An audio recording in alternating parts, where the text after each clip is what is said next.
नमस्कार, आप देख रहे हैं दूरदर्शन समाचार। आपके साथ मैं हूं पराक्रम सिंह शेखावत। बताएंगे आपको इस वक्त की बड़ी खबरें। समाचार की शुरुआत करेंगे सुर्खियों के साथ। भारत सिंगापुर के बीच कई समझौते। प्रधानमंत्री मोदी ने कहा, सिंगापुर हमारी एक्ट ईस्ट पॉलिसी का महत्वपूर्ण स्तंभ। आतंकवाद के खिलाफ लड़ाई में समर्थन के लिए जताया आभार। द्विपक्षीय संबंधों के रोडमैप पर सहमति पर सिंगापुर प्रधानमंत्री ने जताई खुशी।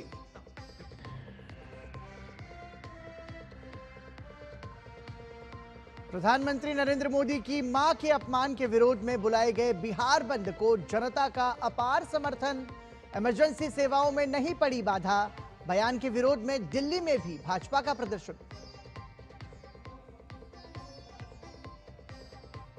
आईआईटी मद्रास फिर बना देश का सर्वश्रेष्ठ शिक्षण संस्थान। केंद्रीय शिक्षा मंत्री धर्मेंद्र प्रधान ने नई दिल्ली में जारी की NIRF रैंकिंग लिस्ट। कहा, अगले 5 साल में उच्च शिक्षा में दुगुनी नामांकन का लक्ष्य।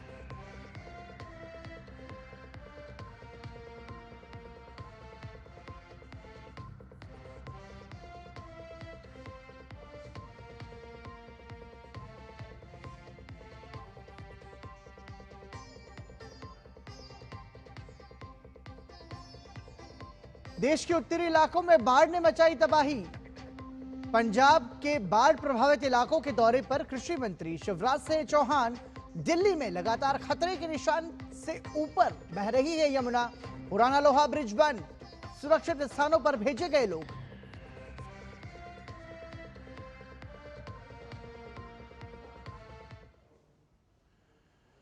तो ये थी सुर्खियां, और आइए अब समाचार में खबरों पर नजर डालेंगे विस्तार से। और आपको बता दें कि एशिया कप में सुपर 4 में आज भारत का सामना मलेशिया से बुधवार को होगा। सुपर 4 के अपने पहले मुकाबले में भारत ने डिफेंडिंग चैंपियन कोरिया के साथ ड्रॉ खेला था। और आपको बता दें कि भारत और सिंगापुर के बीच डिजिटल नवाचार, हरित परिवहन, नागरिक उड्डयन, कौशल विकास और उद्यमिता और स्पेस टेक्नोलॉजी को लेकर 5 समझौतों पर हस्ताक्षर हुए। प्रधानमंत्री नरेंद्र मोदी और सिंगापुर के प्रधानमंत्री लॉरेंस वोंग के बीच प्रतिनिधिमंडल स्तर की वार्ता हुई। वार्ता के दौरान दोनों देशों के बीच व्यापक रणनीतिक साझेदारी के तहत 1 साल के भीतर संबंधों में आई गति पर चर्चा की गई। भारत सिंगापुर राजनयिक संबंधों की 60वीं वर्षगांठ के मौके पर दोनों नेताओं ने आपसी साझेदारी के भविष्य के लिए एक विस्तृत रूपरेखा पर सहमति जताई।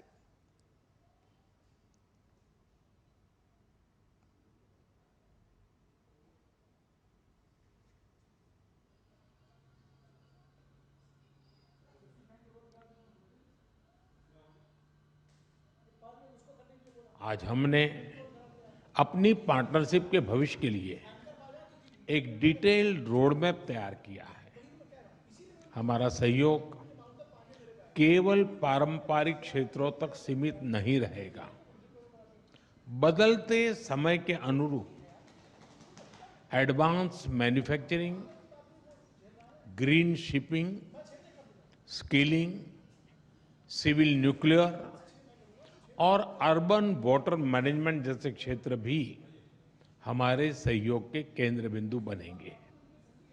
हमने निर्णय लिया है कि आपसी व्यापार को गति देने के लिए द्विपक्षीय कॉम्प्रिहेंसिव इकोनॉमिक कोऑपरेशन एग्रीमेंट और आसियान के हमारे फ्री ट्रेड एग्रीमेंट का समयबद्ध तरीके से रिव्यू किया जाएगा। Prime Minister Modi and I reaffirmed that people-to-people ties remain the bedrock of our relationship. We agreed to enhance exchanges, including through closer civil service cooperation.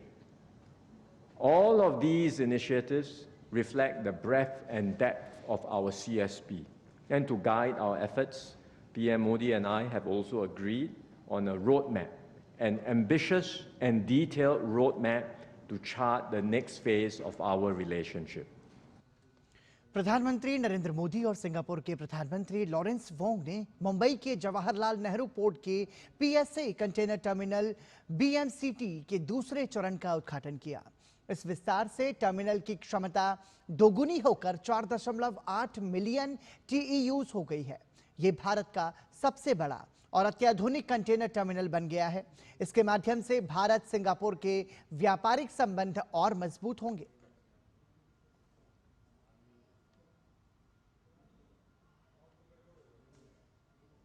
आज green and digital shipping corridors के लिए हुए समझौते से maritime sector में green fuel supply chain और digital port clearance को बल मिलेगा।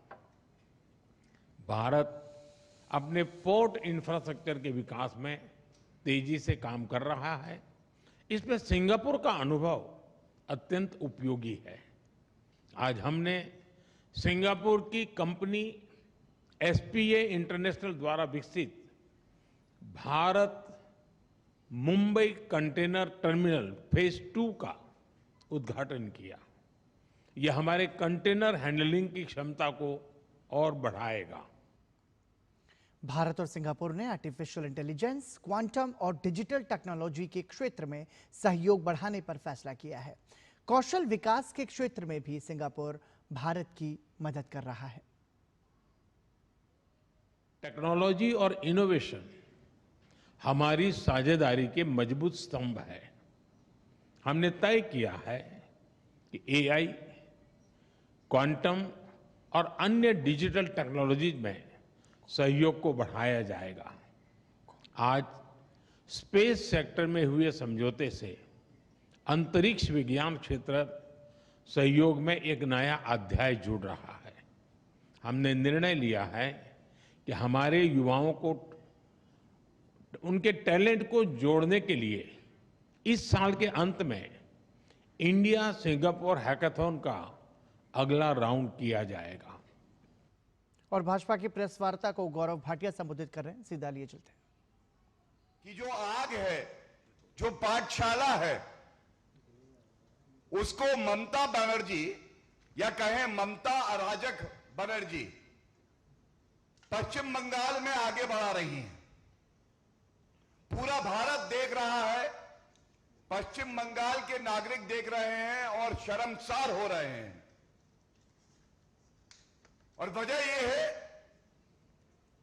ममता अराजक बनर्जी जंगल राज का प्रतीक, जिन्होंने संविधान की शपथ ली है, अब विधानसभा के पटल पर पूरी तरह से संविधान को तार-तार करती हैं और गुंडागर्दी क्या होती है ये लाइव टीवी पे दिखाती है। और ये दुख की बात है कि आज ये कहना गलत नहीं होगा, जिसे संविधान की रक्षा करनी थी, जिसको मर्यादा का पालन करना था, वो मुख्यमंत्री ममता बनर्जी आज गुंडों के लिए, मवालियों के लिए एक आदर्श बन के रह गई। विधानसभा के पटल पर वो नारे लगाती हैं उस व्यक्ति के लिए जो गंगा जल की तरह पवित्र है, जिसको भारत की जनता ने प्रधान सेवक बनाया है, और नारे लगा के अभद्र भाषा का इस्तेमाल करना, जिस तरह के बेबुनियाद आरोप लगाए जा रहे हैं, ये सब विधानसभा के पटल पे हो रहा है। इसके बाद देखा जाता है जो घमंडिया ठगबंधन संसद में मार्शल्स की उपस्थिति पे सवाल खड़े करके कहता था ये लोकतांत्रिक नहीं है। आज पश्चिम बंगाल की विधानसभा पटल पर मार्शल को निर्देश और इशारा करके भारतीय जनता पार्टी, जो पश्चिम बंगाल में विपक्ष में है और सबसे बड़ी पार्टी है रूलिंग पार्टी के बाद, उसके विधायकों के साथ हाथापाई की जाती है। भारतीय जनता पार्टी के विधायक वहां पे पीटे जाते हैं, वो बेहोश हो जाते हैं। चोटिल होते हैं उनको एम्बुलेंस में बैठाकर अस्पताल लेके जाया जाता है। और ये कौन करवा रहा है? ममता अराजक बनर्जी, संविधान को तार तार करने वाली, गुंडों से सीख लेने वाली, लोकतंत्र को शर्मसार करने वाली, जो अपने आप को कहती मुख्यमंत्री है, लेकिन ना आज वो संविधान की मुख्य धारा से जुड़ी है और ना वो अब मंत्री और मुख्यमंत्री रहने लायक रह गई है। मैं ये जरूर कहना चाहूंगा, नारों में बार बार एक शब्द का इस्तेमाल किया जाता है, वो शब्द है चोरी। लगता है घोटालेबाज, भ्रष्टाचारी, नकली गांधी परिवार से सीख लेते हुए ममता बनर्जी को भी अब चोरी शब्द अच्छा लगने लगा है, क्योंकि वो उनके चरित्र का परिचायक हो गया है। पश्चिम बंगाल की जनता जानती है, टीचर भर्ती घोटाले में चोरी, राशन घोटाले में आम जनता का राशन चोरी, तोलाबाजी करेंगे, जनता का धन करेंगे चोरी। आज चोर चोर मौसेरे भाई मिलके ईमानदार प्रधानमंत्री जी, आदरणीय श्री नरेंद्र मोदी जी, और जो हम सबके लिए प्रेरणा स्रोत हैं, देश हित में सबसे आगे रहने वाले हमारे गृह मंत्री श्री अमित शाह जी के लिए अब शब्द इस्तेमाल कर रही हैं। तो यह जरूर पूछा जाएगा कि ऐसा ममता बनर्जी क्यों कर रही हैं? संविधान को तार तार उन्होंने किया। मैं आपको बताता हूं, पश्चिम बंगाल में हम सब जानते हैं, संविधान में सांसद हो या विधायक हो, उसके पास स्पेशल प्रिविलेज होता है, the freedom to speak freely on the floor of the house, and it cannot be discussed, और अ मेंबर ऑफ पार्लियामेंट और MLA cannot be questioned for the utterances made within the assembly in this case. So Mamata Banerjee जी को यह बात पता है, और संविधान को तार तार करते हुए अनुच्छेद 105 पार्लियामेंट के लिए होता है, और अनुच्छेद 194 जो प्रिविलेज एक एमएलए को मिला होता है, एक मंत्री को मिला होता है, उसको दुरुपयोग करते हुए ये गालियां विधानसभा के पटल पर दे रही है। उनको लगता है उनकी कोई जवाबदेही नहीं होगी। And it would not be wrong to say, अगर इंग्लिश में कहूं, the sacrosanct privilege has been abused, the PM has been abused by Rahul Gandhi, and the people of West Bengal are being used for this anarchist politics of Mamata Banerjee.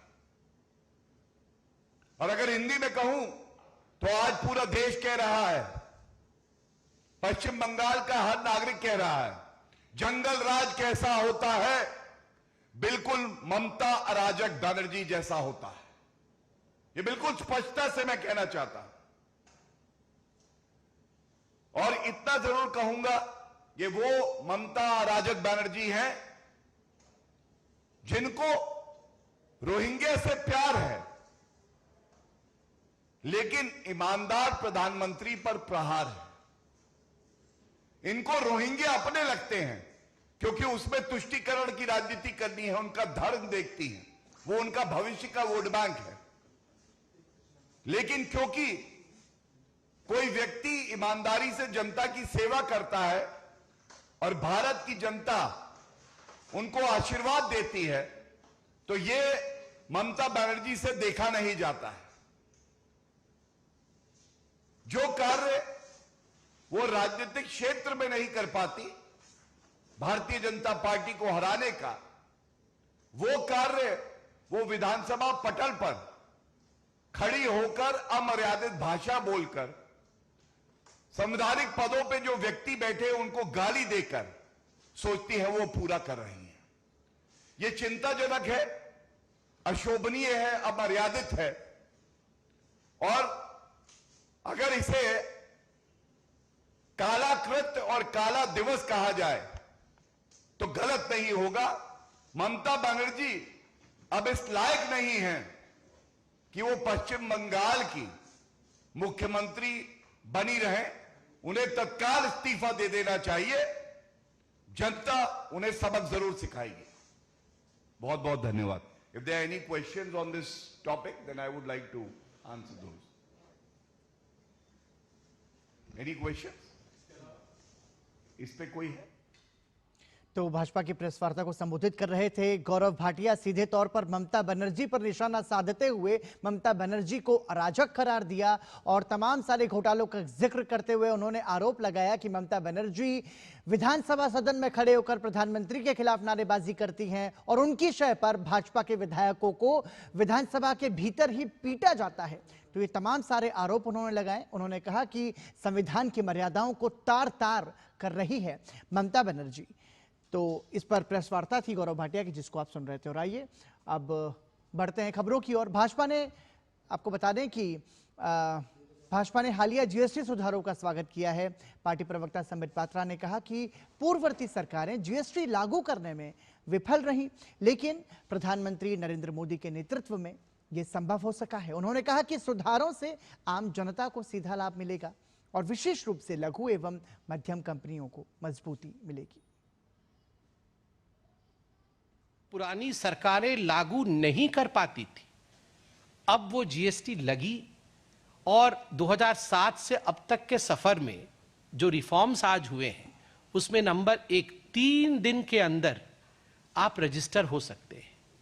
Ease of business, जो छोटी कंपनियां हैं वो उनकी ease of business कितनी बढ़ जाएगी आप जरा चिंता करिए। टेक्सटाइल एपरल्स की, बाकी सारी छोटी बिजनेस की ईज ऑफ बिजनेस बढ़ जाएगी। और हम सब के जिंदगी में ईज ऑफ लिविंग, टूथपेस्ट, साबुन, तेल से लेके गाड़ी मोटर इत्यादि तक, टीवी फ्रिज से लेकर पेंसिल, इरेजर, ज्योमेट्री बॉक्स, बच्चों के नोटबुक, ये सारी चीजें, एक है ना थोड़ा है थोड़े की जरूरत है, ये हमारी आम जिंदगी को बदलता है। ये केवल एक रिफॉर्म्स नहीं है, रिफॉर्म तो एक अंग्रेजी शब्द है, ये खुशियों का बयार है। भाजपा प्रवक्ता संबित पात्रा ने जीएसटी सुधारों में सहयोग के लिए सभी राज्यों का आभार व्यक्त किया है। उन्होंने कहा कि केंद्र और राज्यों के सामूहिक प्रयासों से ये सुधार संभव हो पाए हैं।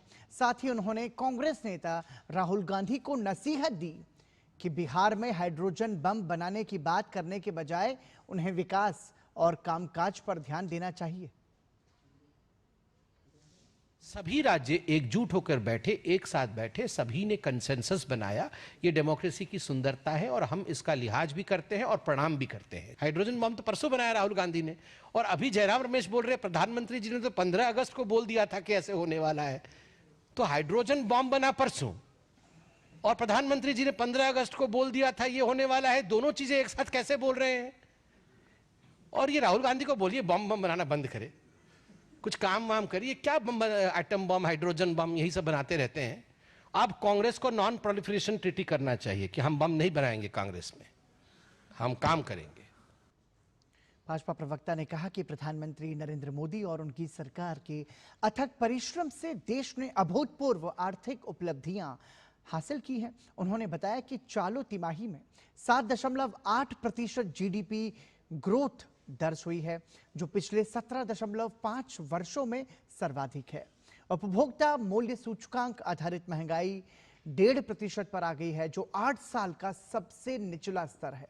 उन्होंने दावा किया है कि मोदी है तो मुमकिन है।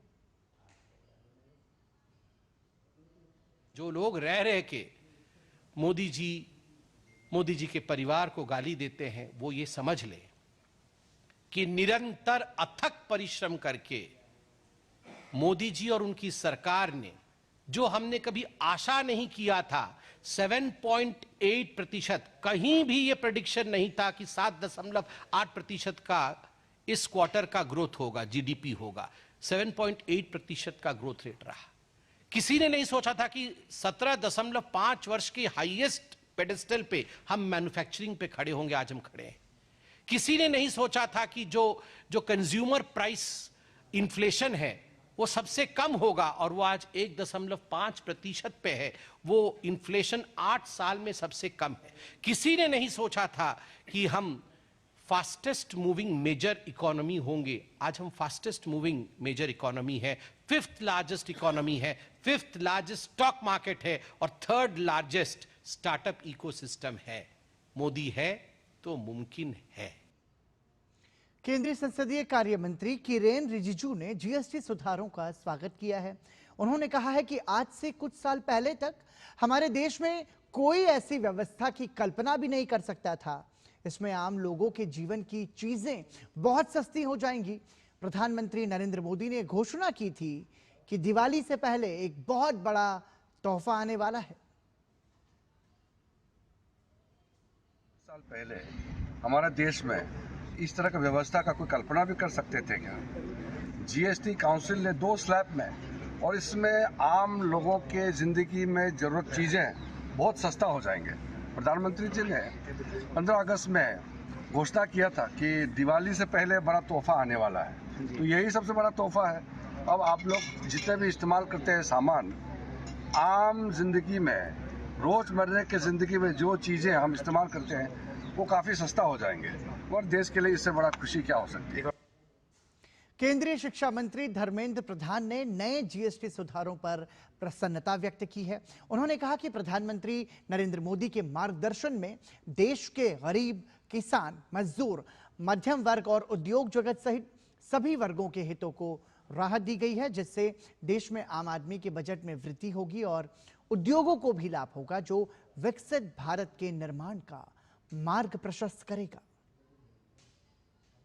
इस प्रकार के रिफॉर्म्स के कारण कॉम्प्लायंस को और सरलीकरण किया गया है। यह सब से देश में अर्थनैतिक तेजी आएगी, सर्कुलर इकोनॉमी को जोर मिलेगी, लोगों की जेब में ज़्यादा पैसा आएगी, लोगों की जेब में ज़्यादा पैसा बचने से, आने से वो खर्चा करेंगे, फिर उत्पादन बढ़ेगी, देश में रोजगार और ज़्यादा बनेगा, देश की अर्थनीति विकेंद्रीकरण होगा। ये सब को ध्यान में रखते हुए मैं बहुत ही आभार प्रकट करूंगा प्रधानमंत्री जी को। दीपावली और दुर्गा पूजा की पहले उन्होंने देश की गरीब और मध्य वर्गीयों के लिए सटीक तोहफा दिया है। बहुत बहुत धन्यवाद। केंद्रीय मंत्री प्रहलाद जोशी ने केंद्र सरकार की ओर से किए गए ताजा जीएसटी रिफॉर्म्स का स्वागत किया है। पिछली सरकारों पर आरोप लगाते हुए उन्होंने कहा कि कांग्रेस ने जनता के हित के लिए कभी कुछ नहीं किया।